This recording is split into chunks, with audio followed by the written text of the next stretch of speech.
Bonjour, bienvenue chez nous. Bienvenue à vous autres. Aujourd'hui, en ce beau matin, il fait magnifique dehors. Un beau lundi de Pâques. On va faire le tour d'un proverbe, du proverbe 5. Aujourd'hui, on va le lire. Je suis pas mal sûr qu'on va passer au travers. Oui, parce qu'on va le lire d'un coup. C'est vrai? Allez, commence-moi ça. Prends mon café, là. Bon, mon fils, sois attentif à ma sagesse. Il se trouve toujours des défauts. Prête l'oreille à mon intelligence afin que tu conserves la réflexion. Ta Bible est pas ouverte. Et c'est que ça. tes lèvres gardent la connaissance. Car les lèvres de l'étrangère distillent le miel. C'est une figure de style. Et son palais est plus doux que l'huile. C'est une figure de style. Mais à la fin, elle est amère comme l'absinthe. Figure de style. Figure de style. Aiguë comme un glaive à deux tranchants. Ouais, aussi. Figure de style. Ses pieds descendent vers la mort, ses pas atteignent le séjour des morts. Juste avant qu'on continue, j'ai pris la peine de dire figure de style pour faire réaliser qu'on a parlé déjà avec Patrice que quand on lit un texte, c'est toujours le sens premier qu'il faut prendre. Ouais. On lit le texte tel qu'il est écrit. Mais certains passages sont évidents, c'est pas le sens premier. On ne pense pas que les lèvres de l'étrangère sont en train de faire du miel. Non, ou de distiller. Ils ne sont pas en train de chauffer le miel pour que la vapeur se lève. Non, c'est pas un processus de distillation. Là. Puis on peut pas dire non plus que... Elle n'a pas d'alambic dans la bouche. Que ses lèvres vont devenir aiguës comme un glaive à deux tranchants. Là. Non, c'est pas un monstre. C'est pas un film d'horreur. Un film de science-fiction, est-ce que ça... Non. Mais c'est quand même bon d'avoir cette image-là dans la tête, hein? Ouais, absolument. En fait, c'est bien ce que tu dis là parce que le sens figuré, le sens propre, il faut bien comprendre ce que ça veut dire. Hein. Ça veut dire, par exemple, si mon chien est couché là, si Julie dit mon bébé est couché là. Et mon bébé est couché par terre. Est couché par terre. Ben écoute, c'est évident que Julie n'a pas accouché d'un canidé, là. Hein, c'est un. C'est une figure de style. C'est une figure de style. Hein? Mais c'est mon bébé. Oui, c'est notre bébé quand même. C'est quand on l'a dans les bras. En tout cas. Mais en réalité, c'est un chien. Mais c'est un chien. C'est une figure de style. Ceux qui nous connaissent, quand on dit le bébé est couché à nos pieds, ils se doutent qu'on ne parle pas de notre enfant. Ils le savent. On n'a pas besoin d'expliquer. C'est clair. OK, on continue. Qui descendent vers la mort. Ses pas atteignent le séjour des morts. Afin de ne pas considérer le chemin de la vie. Elle est errante dans ses voies, elle ne sait où elle va. Maintenant, mes fils, écoutez-moi. On est parti avec mon fils, et là, il s'adresse à tous ses fils. On l'a vu souvent. Hein, mon fils, mes fils, mon fils, mes fils. Ce que ça voulait dire, comme tu avais souligné, peut-être qu'il s'adresse premièrement à son premier-né, ensuite à ses autres gars ou à ses autres enfants. Et maintenant, mes fils, écoutez-moi, et ne vous écartez pas des paroles de ma bouche. Éloigne-toi du chemin qui conduit chez elle, et ne t'approche pas de la porte de sa maison, de peur que tu ne livres ta vigueur à d'autres et tes années à un homme cruel, de peur que des étrangers ne se rassasient de ton bien et du produit de ton travail dans la maison d'autrui, de peur que tu ne gémisses près de ta faim, quand ta chair et ton corps se consumeront et que tu ne dises « Comment donc ai-je pu haïr la correction ?» Et quand mon cœur a-t-il dédaigné la réprimande? Et comment mon cœur a-t-il dédaigné la réprimande? Je trouve ça intéressant parce que on dirait que l'auteur du chapitre 5 est en train de faire une application à l'immoralité, ce qu'il avait déjà parlé d'eux au chapitre 4, quand il va dire retiens les instructions, ne t'en dessaisis pas, garde-la, elle est ta vie, n'entre pas dans le sentier des méchants, ne marche pas dans la voie des hommes mauvais, évite-la, n'y passe point, détourne-t'en, passe outre. Puis là, ici, éloigne-toi, verset 8, du chemin qui conduit chez elle, ne t'approche pas de la porte de sa maison. Donc, on va vraiment, c'est la même chose, là. T'sais? Pense à ce que tu fais, réfléchis à la voie qui est devant toi, regarde autour de toi, puis marche avec circonspection. Il y avait aussi le même avertissement qu'on avait vu dans Proverbe 2, quand il disait qui prennent des routes pour te délivrer de la femme étrangère, de l'étrangère qui emploie les paroles doucereuses, car sa maison penche vers la mort et sa route mène chez les morts. Aucun de ceux qui vont à elle ne revient. Donc, Attends un petit peu, excuse, je peux lire la dernière phrase. oui. Aucun et ne retrouve les sentiers de la vie. Donc, l'auteur des Proverbes ici présente vraiment la vie comme un pèlerinage. Puis on voit ça ailleurs dans les Écritures, qu'on est des pèlerins sur la terre. Et un pèlerin, qu'est-ce que ça fait? Un pèlerin, ça va emprunter un sentier, ça va marcher, ça va... Tu sais, ça n'a pas de domicile fixe, du moins durant le temps de son pèlerinage. Et l'auteur dit, écoute, on est dans un pèlerinage, maintenant, faisons attention à ce qu'on marche. Tout à fait. Il faut bien comprendre ici, la femme étrangère, c'est pas quelqu'un que tu n'as jamais rencontré, bien, ça pourrait être ça. Mais dans le contexte ici, on voit qu'il dit de peur que tu ne livres ta vigueur à d'autres, tes aînés à un homme cruel. C'est donc une femme. Femme mariée. C'est une femme mariée. Mm. Fait, tandis que dans l'autre passage qu'on avait vu, pour te délivrer de la femme étrangère, qui abandonne l'ami de sa jeunesse, on a aussi la même idée. C'est une femme qui avait... Qui a un conjoint. Qui a un conjoint, puis qui l'a abandonné. Aussi dans le contexte de l'Ancien Testament, puis là, on a une belle application. Effectivement, la femme étrangère, c'est une femme qui appartient à un autre, en tout cas, qui est mariée avec un autre. Mais dans le contexte de l'Ancien Testament aussi, la femme étrangère, c'est la femme qui appartient pas au peuple, qui appartient pas au peuple d'Israël, pas au peuple de l'Alliance. Et ce qui est intéressant, c'est que c'est Salomon qui est en train de dire ça. Exactement. Parce que Salomon, ce qu'il a fait, le problème qu'a eu Salomon dans sa vie, c'est justement le fait qu'il s'est fait séduire par plusieurs femmes étrangères. Par des femmes étrangères qui a pris comme femme, par contre. Oui, mais il a pris des femmes étrangères, il les a mariées, mais ça l'a détourné des sentiers de la justice. Il a fini par construire des temples à leur Dieu. C'est vraiment pour un Israélite, pour un homme sage comme Salomon. Tu peux comprendre que dans le contexte, là, il sait de quoi il parle, lui. Là. Mais si on continue, par contre... Puis, excuse-moi, vas-y. Il a vu aussi l'exemple de son père, puis de son demi-frère qui est mort. Parce que son demi-frère, c'était le fruit d'un adultère. Donc, David est allé vers la femme d'Uri. Puis Salomon, son demi-frère qu'il n'a jamais connu, c'est le frère aîné de la relation entre David et Bathsheba. Il a entendu ça, là. Il a entendu parler de cette situation-là. Il a vu la cause, il a vu la mort, ben, il a constaté, si tu veux, tout le désastre dans la vie de son père à cause de ce péché-là. T'sais. Tout à fait. Mais quand on lit la suite du proverbe, on va vraiment voir qu'il y a quand même une idée de rester chez toi avec ton propre conjoint. Surtout ton propre confinement. conjoint. Quelle bonne blague. Restez chez vous. Lave-toi les mains. 20 secondes. Lave-toi les mains. 20 secondes. OK. Comment ai-je pu ne pas écouter la voix de mes maîtres, ne pas prêter l'oreille à ceux qui... Je recommence, j'ai passé le verset 12. Non, mais là, retranche rien de la parole, puis ajoute rien. Regarde ta Bible, puis tu aurais pu me le dire.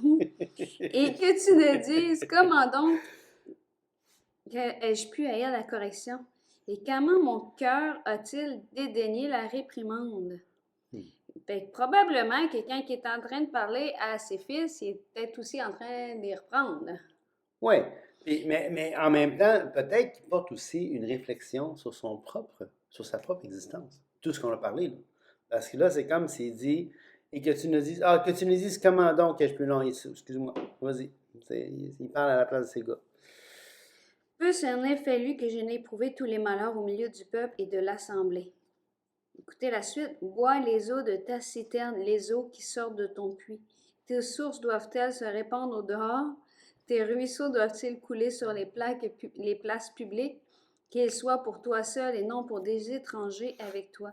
Que ta source soit bénie et fais ta joie de la femme de ta jeunesse. biche des amours, gazelle pleine de grâce, sois en tout temps enivrée de ses charmes. La Sans dernière fois cesse, la dernière fois que j'ai dit à Julie qu'elle était la biche de mes amours, la gazelle, j'ai une claque derrière la tête. Mais c'est pas vrai. Voyons donc, vous me elle connaissez. n'a pas trouvé que c'était charmant comme figure de style à son Patrice, égard. sois en tout temps enivrée de mes charmes, c'est ça qui est écrit. Oui, ça c'est vrai, par Tu exemple. vois, hein, c'était ton problème si ça t'a pas enivré de mes Oui, charmes. ben, C'est la en claque dans la tout tête. temps, sans cesse épris de Tiens, son amour. dans les Je figures de t'aime. style, il y a aussi les Je hyperboles, hein, t'aime. les exagérations. Je t'aime. Moi, je t'aime. Moi aussi. Pourquoi, mon fils, serais-tu épris d'une étrangère et embrasserais-tu le sein d'une inconnue? Car les voies de l'Éternel sont devant les yeux de l'Éternel. Je recommence. Car les voies de l'homme sont devant les yeux de l'Éternel qui observe tous ses sentiers. Ouais. Là, il est en train de dire, là, tu sais ce que tu fais dans le secret, là? Ouais, Dieu voit. Dieu voit. Ouais, Dieu Toutes les voit. voies de l'homme. Et ce qui est intéressant, c'est toutes les voies, pluriel, de l'homme singulier. Ouais. Donc, c'est pas c'est tous les choix aussi qu'il y a devant l'homme que l'Éternel voit. Il nous invite à prendre les bonnes voies. Ouais.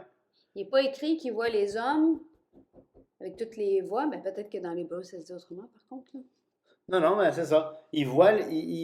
Puis ce qui est intéressant, c'est que dans la conception sémitique, à l'époque, et là, je parle pas juste du peuple d'Israël, mais je parle des peuples sémitiques là, qui côtoyaient Israël. La divinité ou les dieux étaient vus comme des êtres qui pouvaient juste voir ce qui n'était pas caché. Hein? Donc, on voit dans Ézéchiel, par exemple, quand Dieu amène Ézéchiel en vision derrière les murs du temple pour voir toutes les sacrifices puis les abominations que les sacrificateurs faisaient dans le temple, c'est comme s'il dit à Ézéchiel, écoute, c'est pas caché à mes yeux. Là. C'est pas parce que c'est derrière des murs que je ne vois pas. Tu vois? Et donc, il rappelle que Dieu voit tout. Que les yeux de Dieu voient tout ce qui se passe sur la terre, qu'il a une perception claire et nette de tout ce qui se passe. Tout à fait. Puis on a quand même plusieurs passages. Je pense que ça vaudrait la peine d'arrêter un peu sur cette idée-là. Parce que je pense que le reste qui décrit la voix, la femme étrangère, puis les conséquences que c'est là, c'est quand même un sujet qu'on peut bien, qu'on saisit bien. Ouais. Mais il y a quand même quelques passages intéressants que j'aimerais qu'on voit sur ce verset-là, le verset 21. Si on regarde, vous allez remarquer dans la marge, il y a beaucoup de versets et je pense que ça vaut la peine de faire un petit tour dans ces versets-là. Dans 2 Chroniques 16:9, ça dit « Car l'Éternel », et c'est un de mes versets qui est coup de cœur, c'est pour ça que je vous les contourne. « Car l'Éternel étend ses regards sur toute la terre, pour soutenir dont le cœur est tout entier à lui. » Pour soutenir celui ou ceux. Ceux. C'est quoi j'ai dit? Tu as sauté par-dessus le ceux. J'étais un peu fatiguée. On ne sait plus à qui ça fait référence. 3 fois que je saute des mots. Pas grave. Car l'Éternel étend ses regards sur toute la terre pour soutenir ceux dont le cœur est tout entier à lui. Hein? On pourrait faire des bloopers après. Oui, ça serait drôle. Et écoute, après ça, tu as agi en insensé dans cette affaire. Ouais. Donc, nous, on lit souvent juste le début, là. L'Éternel étend ses regards sur toute la terre pour soutenir. Mais on oublie aussi que le Seigneur peut dire « Hey, t'as agi en insensé dans cette affaire. » Et moi, ce que j'aime beaucoup de ce passage-là, c'est qu'on a parlé déjà du cœur, de garder son cœur, plus que toute autre chose. Puis là, on voit qu'un cœur peut être tout entier à lui. Donc, c'est possible de consacrer notre cœur. Puis, ce qui est intéressant, c'est qu'il n'est pas écrit que Dieu approuve, que Dieu choisit, que Dieu... Mais il est marqué que Dieu soutient. J'aimerais ça... Peux-tu me dire le mot soutien? Qu'est-ce que ça veut dire? Je sais ce que ça veut dire. Dans 2 Chroniques 16:9. 2 Chroniques 16:9, je te dis ça tout de suite. Je vais tourner. Parce que j'ai l'impression qu'il y a un petit quelque chose d'intéressant dans ce passage-là. 16:9. Et c'est intéressant parce que ce passage-là réfère à « ce n'est pas que j'ai déjà remporté le prix ou que j'ai déjà atteint la perfection C'est quel mot que tu voulais, excuse-moi? ». Soutenir. Hein? Souvenir. Shatzak.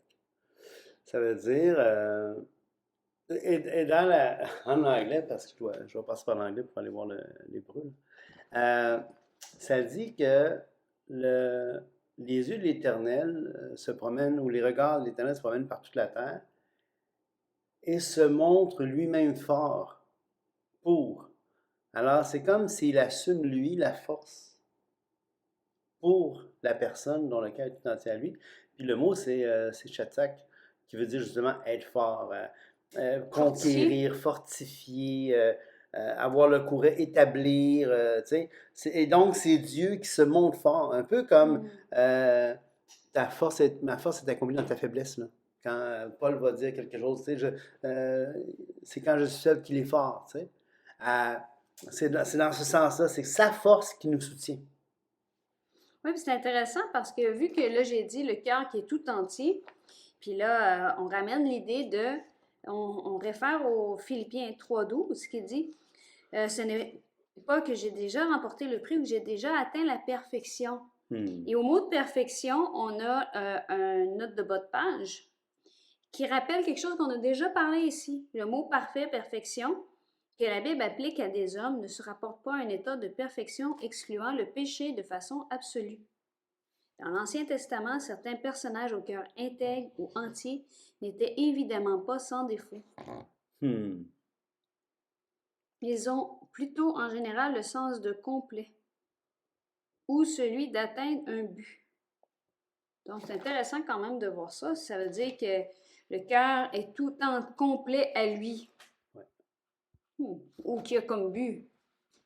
Et d'autres passages qui sont intéressants pour aller pour compléter, car les voies de l'homme sont devant les yeux de l'Éternel qui observe tous ses sentiers. Il y a deux dans Job 31, verset 4. Oh, déjà 18. Il est écrit, Job dit, Dieu n'a-t-il pas connu mes voies? N'a-t-il pas compté tous mes pas? Si j'ai marché dans le mensonge, si mon pied a couru vers la fraude, que Dieu me pèse dans des balances justes, il reconnaîtra mon intégrité. Si mon pas s'est détourné du droit chemin, si mon cœur a suivi mes yeux, si quelque souillure s'est attachée à mes mains, que je sème et que l'autre moissonne. Donc ici, on voit vraiment que Job, qui est qualifié de juste par Dieu au début, ramène le fait que sa justice est visible, le fait qu'il était juste, c'est-à-dire, est visible selon sa marche, dans les voies qu'il a choisies. Oui. Vas-y. Non, c'est bon ce que tu dis. Absolument. Tu voulais-tu dire autre chose? Non, pas là-dessus. Je me suis dit que on est à 3 versets près de la fin. On va essayer d'en finir Oui, mais attends, moi, je trouve ça intéressant. Vas-y. Je vais aller plus loin encore, parce que j'ai lu un autre verset qui est intéressant. Dans Job 34, 21, « Car Dieu connaît la conduite de tous. Il a les regards sur les pas de chacun. » Donc, ce matin, il faut se rappeler que l'Éternel, que le Dieu des cieux, qui crée le ciel et la terre, a les regards sur chacun d'entre nous. Ses yeux parcourent en tout temps toute la terre pour voir ceux dont le cœur est tout entier à lui. Ouais. Il parcourt la terre. Et je sais que le verset, j'ai pas lu le contexte nécessairement du verset 34, car Dieu voit la conduite de tous, il a les regards sur les pas de chacun, parce que, bon, c'est Élu qui va accuser Job et son discours n'est pas tout à fait juste pour tout. Ben, c'est qu'on ne peut pas savoir, dans le contexte de Job, on ne peut pas vraiment savoir, puisque c'est un des narrateurs qui parle. C'est un des personnages qui parle. C'est pas le narrateur, c'est pas Dieu. C'est pas le commentaire du narrateur. Par contre, le passage est juste parce qu'il dit, il est repris à plusieurs endroits. À plusieurs endroits, c'est ça. Exactement. Comme dans Proverbe 15, 3, qu'on va lire un peu plus tard, mais ça dit, les yeux de l'Éternel sont en tout lieu, observant les méchants et les bons. Donc, il y a vraiment partout, hein. Si on va dans Jérémie 16, 17, Ça peut être car mes yeux sont attentifs à toutes leurs voies, elles ne sont point cachées devant ma face, et leur iniquité ne se dérobe point à mes regards. Là, c'est Dieu qui parle. C'est Dieu C'est qui Dieu qui parle. parle. Donc, on voit vraiment Dieu qui se décrit lui-même. Et ça, je pense que c'est important. Au-delà de notre théologie, au-delà de notre philosophie, de notre métaphysique, là, j'utilise des mots, en tout cas, au-delà de ce qu'on peut penser de Dieu, ce qui est important de comprendre, c'est comment Dieu lui-même se décrit, puis comment est-ce qu'il veut qu'on le... tu sais, quand tu te décris, là, c'est parce que tu veux que l'autre te reconnaisse comme que tu te décris, tu sais. Fait que sinon, il serait un faux témoin par rapport à lui-même. Et donc, c'est important de réaliser que Dieu, oui, il porte ses regards tu sais, sur l'être humain. Et donc, et ce qui est intéressant dans ça, c'est que les voies de l'homme sont devant les yeux de l'Éternel qui observe. Donc, Dieu est attentif au sentier de l'être humain. Et là, le méchant est pris dans ses propres iniquités, il est saisi par les liens de son péché, il mourra faute d'instruction, il chancellera par l'excès de sa folie. Et là, ce qu'on voit, c'est que le méchant est pris dans ses propres iniquités. L'action des méchants devient leur propre piège.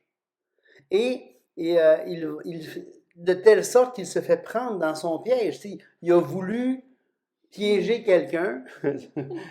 Il a voulu piéger quelqu'un, mais c'est lui qui est tombé dedans. Et ce qui est intéressant, c'est le méchant, il va mourir faute d'instruction. Alors, il va mourir faute d'instruction. Il a été ignorant.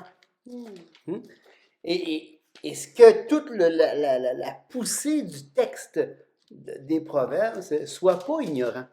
C'est ça, c'est ta responsabilité de ne pas C'est ta responsabilité de ne pas l'être. Maintenant, Dieu peut être miséricordieux face à quelqu'un d'ignorant, peut être indulgent peut-être. On voit ça dans 1 Timothée 1,13 qui va dire je rends grâce à celui, c'est Paul qui parle, qui m'a fortifié à Jésus-Christ notre Seigneur de ce qu'il m'a jugé fidèle. En m'établissant dans le ministère, moi qui étais auparavant un blasphémateur, un persécuteur, un homme violent, mais j'ai obtenu miséricorde parce que j'agissais par ignorance dans l'incrédulité. Maintenant, ça n'empêche pas qu'il y a les conséquences à ce qu'on fait, puis ça n'empêche pas que Dieu peut être miséricordieux dans certaines situations, mais la miséricorde, ça dépend de Dieu qui veut faire miséricorde. Et dans certains cas, et Paul, toute sa vie, il va regretter les actions qu'il a faites en tant que blasphémateur, puis en tant que... Mais ici, qu'est-ce qui faisait que Paul, je pense, a obtenu miséricorde, malgré ses torts? C'est que justement, Paul tentait, il y avait un zèle sans intelligence, il va en parler ailleurs, de vouloir plaire à Dieu, marcher avec Dieu, et ça, malgré les choses qu'il n'avait pas compris, qu'il était ignorant, qu'il avait mal interprété, mais il a été repris là-dessus. Oui, c'est ça. Puis il a obtenu miséricorde pendant le temps qu'il faisait ces choses-là. Mais là, ici, on a un méchant. Ça veut dire que c'est quelqu'un qui se fout de ce que Dieu peut penser des choses. Tout à fait. Et là, je voulais revenir encore, on va peut-être dépasser un petit peu, mais tant pis. Dans Jérémie, ça dit, dans Jérémie 32, 19, « Tu as les yeux ouverts sur toutes les voies des enfants des hommes, pour rendre à chacun selon ses voies, selon le fruit de ses œuvres. » Et là, ça dit, « Tu as fait des miracles et des prodiges. » Donc, ce qui est intéressant, ce qui est intéressant dans le passage-là, c'est une prière que Jérémie fait. Il dit que Dieu a aussi les yeux ouverts sur toutes les voies, ce qu'on a lu, mais il les a ouverts pour rendre à chacun selon ses œuvres, selon le fruit de ses œuvres, selon nos voies. Mais il dit aussi, tu as fait des miracles et des prodiges. Ça veut dire que même si Dieu a ouvert les yeux sur les voies des hommes, sur leurs décisions, sur leurs choix, sur leurs actions, il y a quand même la souveraineté de décider d'agir dans ces voies-là, en faisant des miracles. Mais c'est deux choses complètement, pas complètement, mais c'est deux choses distinctes. Il y a les voies que tu prends, Puis il y a les actions que Dieu peut décider de faire ou non dans ta vie pour te ramener sur un chemin ou tout simplement pour te manifester sa miséricorde puis sa grâce. Et ou pour te corriger aussi. Ouais. Et il y a un autre passage, là j'ai tourné mais j'étais plus sûre. Osée 7.2. Le prophète est en train de parler d'iniquité d'Éphraïm, puis là c'est Dieu qui dit « Lorsque je voulais guérir Israël, l'iniquité d'Éphraïm et la méchanceté de Samarie se sont révélées, car ils ont agi frauduleusement. Leur voleur est arrivé, la bande s'est répandue au dehors. Ils ne se disent pas dans leur cœur que je me souviens de toute leur méchanceté. Maintenant, leurs œuvres les entourent, elles sont devant ma face. » On a encore cette idée-là que tout ce qu'on fait est devant Dieu. Pas ce qu'une élite fait, pas ce que le pasteur fait, pas ce que les dirigeants font. Ce que tous les enfants des hommes font se retrouve devant les yeux de Dieu. Et au verset dans Hébreux, verset 4-13, ça dit « Nulle créature n'est cachée devant lui, mais tout est nu et découvert aux yeux de celui à qui nous devons rendre compte. » Ça, c'est dans le Nouveau Testament. Oui, clairement. Donc, ce que je voudrais amener ce matin, ce qu'on voudrait amener, là, c'est que c'est à la fois angoissant, à la fois rassurant. Oui. C'est angoissant parce que si tu es en train de convoiter des voies mauvaises, si tu es en train de te laisser, de tendre ton oreille au moqueur, si le chemin de l'étrangère est en train de t'attirer, ben rappelle-toi que Dieu voit tes voies. Dieu voit. Dieu voit. Tout est devant lui.